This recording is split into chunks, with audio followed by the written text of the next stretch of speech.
Kadapa Proddatur TDP నాయకులపై తనదైన శైలిలో మాజీ ఎమ్మెల్యే వైసీపీ రాష్ట్ర అధికార ప్రతినిధి రాచమల్లు శివప్రసాద్ రెడ్డి విమర్శలు గుప్పించారు.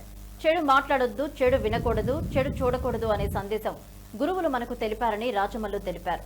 ఎమ్మెల్యే వరదరాజరెడ్డి కుమారుడు కొండారెడ్డి రాజ్యాంగమునకు విరుద్ధంగా ప్రజాస్వామ్యానికి వ్యతిరేకంగా ప్రవర్తిస్తానని తెలపడం ఆయన అహంకారానికి నిదర్శనమన్నారు.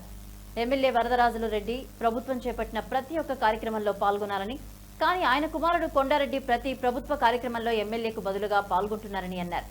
తనను ప్రభుత్వ కార్యక్రమంలో పాల్గొనకుండా ఎవరు అడ్డుకుంటారో చూస్తానంటూ కొండారెడ్డి పేర్కొనడం ఆయనకు రాజ్యాంగం పట్ల ఎంతో గౌరవం ఉందో తెలుస్తుందన్నారు.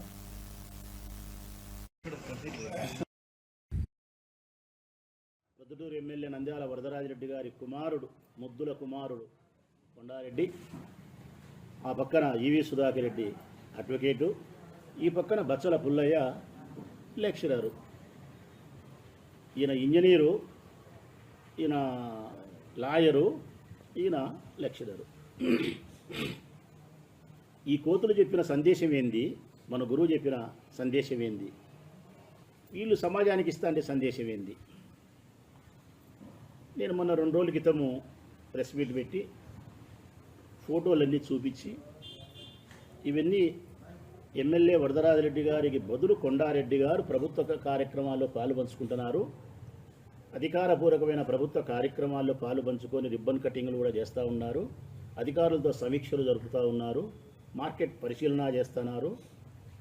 ఇది పూర్తిగా 100కు 1,00,00,000% రాజ్యాంగ విరుద్ధము.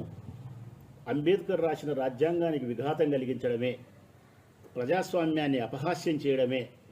ప్రజలు వేసిన ఓటు వరదరాజరెడ్డి గారికి అయితే, వరదరాజరెడ్డి గారి బదులు ఆయన కుమారుడు నేను పాలన కొనసాగిస్తాను అంటే, ఏ ప్రజలైతే ఓటేసినారో ఆ ఓటును అగౌరవపరచడమే అని నేను చిల్లక్కు చెప్పినట్టు చెప్పినా.